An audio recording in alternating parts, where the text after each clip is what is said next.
जी, Pakistan stock exchange में जो है वो तेज़ी का सफ़र जारी है और एक दिन में 4 अदे अबूर करके पाकिस्तान स्टॉक एक्सचेंज तारीख की बुलंद तरीन सतह पर भी पहुंच चुकी है।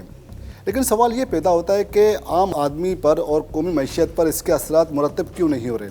आज हम यही सब कुछ जानने की कोशिश करते हैं और इस पर बात करते हैं। हमारे साथ मौजूद हैं साबिक नायब सदर पाकिस्तान स्टॉक एक्सचेंज गनी उस्मान साहब। आइए इनसे बात करते हैं।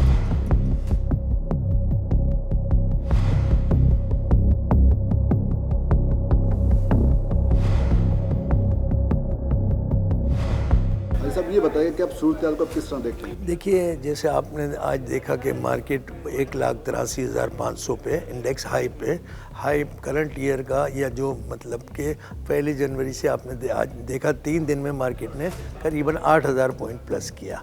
और आखिरी में आपने देखा कि मार्केट में थोड़ा सा सेलिंग प्रेशर आया और आज जो इंडेक्स है 1,82,500 पे बंद हुआ। तो मेरे ख्याल में अभी देखिए मार्केट में 2-3 चीज़ें हैं। एक तो मार्केट में नए इन्वेस्टर आ रहे हैं और आपने देखा कि ये 6 महीने में करीबन 50,000 पाकिस्तान में नए इन्वेस्टर आए हैं और ओवरसीज़ पाकिस्तानियों का भी काफ़ी इंटरेस्ट है। देखिए ना, बैंकिंग इंडस्ट्री में डिपॉजिट में आप जाते हैं तो आपको 4-5% का नेट मुनाफा होता है। तो मेरे ख्याल में मार्केट जो करंटली 1-1.5 साल से आप देख रहे हैं कि वो आई ऊपर ही बुर कर रही है। अब लोगों की ये भी फोरकास्ट है कि मार्केट 2 लाख तक भी जा सकती है, मगर मुझे लगता है कि मार्केट 1,90,000 की बुर आई कर सकती है, फिर थोड़ा मार्केट रुकेगी। तो मेरे ख्याल में आने वाला जो वक्त है वो मार्केट के लिए अच्छा है। और देखिए ना, इस वक्त जो इकोनॉमी में जो कैबोर रेट है उसमें बातें हो रही है कि नई मॉनेटरी पॉलिसी में 1 से 1.5% मतलब इंटरेस्ट रेट कम होगा। इंटरेस्ट रेट कम होने से बिजनेस भी डेवलप होता है, इंडस्ट्रियल भी डेवलपमेंट होता है, मगर नो डाउट कि इस वक्त पाकिस्तान में इंडस्ट्रियल डेवलपमेंट रुका हुआ है। ज़्यादातर आप देख रहे हैं कि स्टॉक एक्सचेंज या रियल इस्टेट में लोग काम कर रहे हैं। तो मेरे ख्याल में गवर्नमेंट को चाहिए कि इंडस्ट्रियल डेवलपमेंट के लिए नई कोई पॉलिसी लानी चाहिए। प्रॉपर्टी या बाकी इंडस्ट्रीज़ में हम वो बूम देखते हुए जो नहीं देख रहे पा रहे, लेकिन पाकिस्तान स्टॉक एक्सचेंज में जो तेज़ी रोज़ाना विटनेस की जा रही है, बाकी सेक्टर्स पर इनके असरात क्यों नहीं मुरतब? देखिए, जैसे पाकिस्तान में जो इंडस्ट्री लगी हुई है लाइक टेक्सटाइल, सीमेंट या शुगर या फर्टिलाइज़र, अब इनकी कॉस्ट इंडस्ट्री लगाने के लिए कॉस्ट बढ़ी है, बहुत ही बड़ी कॉस्ट है। तो जिनकी लगी हुई है, जैसे शुगर इंडस्ट्री है या टेक्सटाइल है, लेस कैपेसिटी पे चल रही है, ओवर कैपेसिटी पे मिलें लगी हुई है। तो मेरे ख्याल में नए दौर में जब तक गवर्नमेंट को इस इंडस्ट्रियल डेवलपमेंट के लिए या तो कोई डिस्काउंट रेट का कोई फैसला करे या इंडस्ट्रियल डेवलपमेंट के प्लॉटिंग के लिए या इनको इंडस्ट्रियल या मशीनरी इंपोर्ट के लिए कोई बेनिफिट दे, तो मेरे ख्याल में पाकिस्तान में इंडस्ट्रियल डेवलपमेंट हो सकता है। नहीं तो मुझे नहीं लगता कि पाकिस्तान में इंडस्ट्रियल डेवलपमेंट होगा। इंडस्ट्रियल डेवलपमेंट नहीं होता तो मेरे ख्याल में पाकिस्तान में अनएम्प्लॉयमेंट भी बढ़ता है। तो हुकूमत की रिस्पॉन्सिबिलिटी है कि इसके ऊपर काफ़ी गौर से सोचें। और नए साल का बजट आ रहा है, स्पेशली 2-3 महीने में जो बजट भी आएगा इसके ऊपर स्पेशल कंसीडरेशन करना चाहिए। नहीं तो हमारे मुल्क में ये अनएम्प्लॉयमेंट बढ़ता रहेगा। अनएम्प्लॉयमेंट बढ़ने से आप समझते हैं कि जो स्केचिंग होती है या लूटमारी होती है, वो इसकी मेन रीज़न है वो अनएम्प्लॉयमेंट। तो मेरे ख्याल में वक्त का तकाजा है कि हुकूमत को इस तरफ भी ध्यान देना चाहिए। नो डाउट कि रियल एस्टेट पूरे पाकिस्तान में या स्टॉक एक्सचेंज आपने देखा अब तो एक ही एक्सचेंज है। पहले पाकिस्तान में 3 एक्सचेंज होती थी, कराची, लाहौर एंड इस्लामाबाद। अब तो माशाल्लाह कराची स्टॉक एक्सचेंज माशाल्लाह एक ही एक्सचेंज हो गई है। और माशाल्लाह उसमें आपने देखा कि आज मेरे ख्याल में जो काम भी हुआ है वो भी हाईएस्ट हुआ है। और इंडेक्स भी आपने देखा कि 4,500 प्लस हुआ था, अब आखिरी में आपने देखा कि 3,400 पे इंडेक्स प्लस बंद हुआ है। अगर हम एक्सपोर्ट की बात करें तो पाकिस्तान में जो एक्सपोर्ट का जो रेशो है वो बिल्कुल उसमें अब तक कोई बेहतरी नहीं है। देखिए, पाकिस्तान में नो डाउट कि आपने कहा कि रीफाइनेंस है ना, कैबोर रेट है उससे 2.5% नीचे एक्सपोर्ट रीफाइनेंस देती है। तो पहले ज़माने में एक्सपोर्ट रीफाइनेंस में ज़्यादा रेट डिफरेंस होता था। तो मेरे ख्याल में हुकूमत को ये भी चाहिए कि एक्सपोर्ट रीफाइनेंस में रिबेट ज़्यादा देना चाहिए। नो डाउट कि पाकिस्तान में होम रेमिटेंस बढ़ रहा है माशाअल्लाह। आप देख रहे हैं कि डॉलर हमारा 280 रुपये पे स्टेबल है।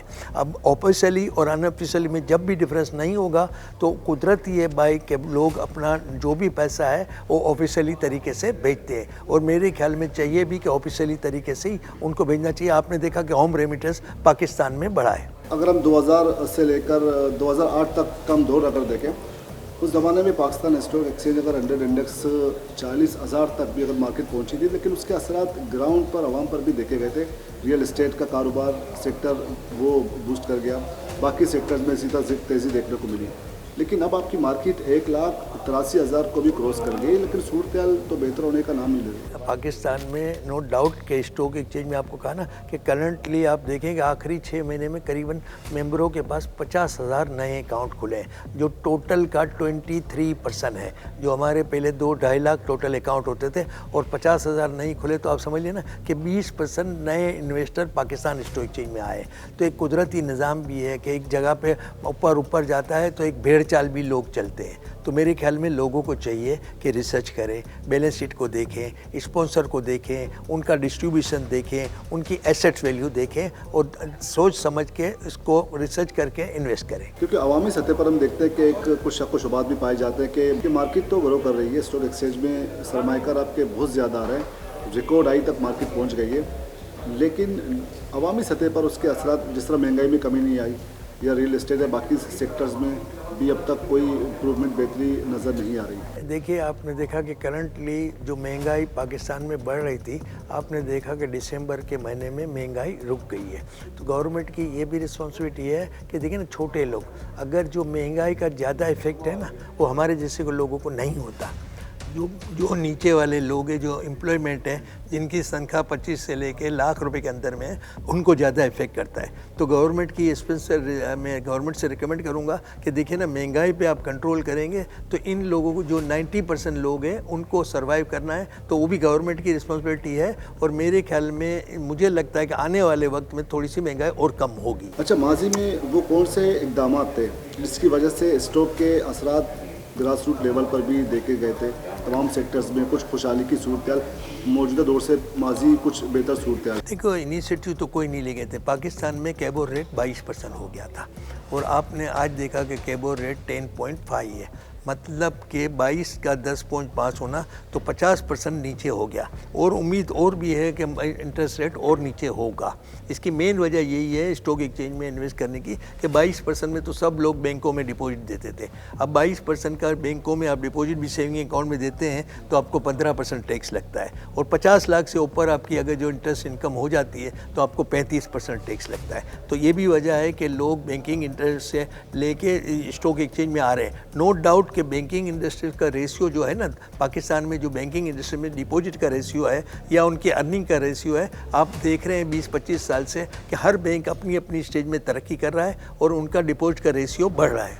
मौजूदा सूरत हाल को देखते हुए, मौजूदा जो हालात है, जो कंडीशंस, वो सब कुछ आपके सामने है, और आप भी उस सेक्टर से, आपका भी ताल्लुक है, रियल एस्टेट सेक्टर को आप इन फ्यूचर किस तरह देखते हैं? देखिए, रियल एस्टेट भी नो डाउट कि कराची में तो मैं देख रहा हूँ, या लाहौर में या इस्लामाबाद में माशाल्लाह रियल एस्टेट काफ़ी बढ़ गया है। रियल एस्टेट भी काफ़ी बढ़ने से इफ़ेक्ट वही होता है कि भाई कोई आदमी, पहले यही होता था कि मैं कहता हूँ पाकिस्तान तो अमेरिका बन गया है, कोई अपना घर नहीं ले सकता, हर आदमी को किराए से घर लेना होगा।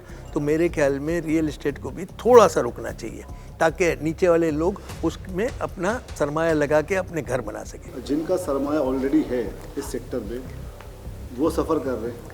नहीं, कोई सफ़र नहीं कर रहा। आपने देखा कि आखिरी 4-6 महीने में कराची में, मैं कराची की बात करूंगा ज़्यादा, कराची में आप डिफेंस देखें, हम लोग एक अपना प्रोजेक्ट चला रहे हैं नया नाज़माबाद, या दूसरे आप बड़े प्रोजेक्ट देखें, माशाल्लाह उसमें बहुत ही अच्छे काम हो रहे हैं। इंटरेस्ट रेट का कह रहे हैं कि इंटरेस्ट रेट में अगर मज़ीद कमी होगी तो सूरत एकदम से तब्दील हो सकती है, लेकिन हालांकि वो सिंगल फिगर में अगर आपके वो इंटरेस्ट रेट आ जाए तो देखिए बहुत बड़ा फर्क आएगा इससे। देखिए, उम्मीद तो है कि पाकिस्तान में जो 10.5% केबल रेट है ना, वो मेरे ख्याल में आने वाली मॉनेटरी पॉलिसी में सिंगल डिजिट में आ जाएगा।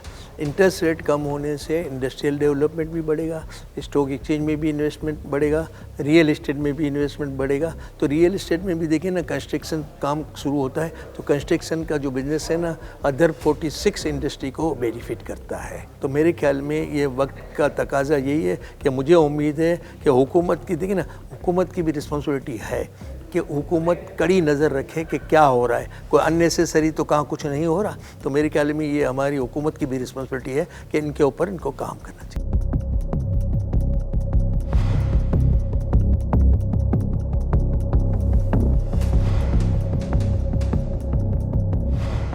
बहुत बहुत शुक्रिया। आज हमने यही जानने की कोशिश की कि किस तरह पाकिस्तान स्टॉक एक्सचेंज जो जिस तेज़ी के साथ आगे बढ़ रही है, लेकिन उसके असरात आवाम तक कब पहुँच पाएंगे, तो इस हवाले से हमने जानने की कोशिश की।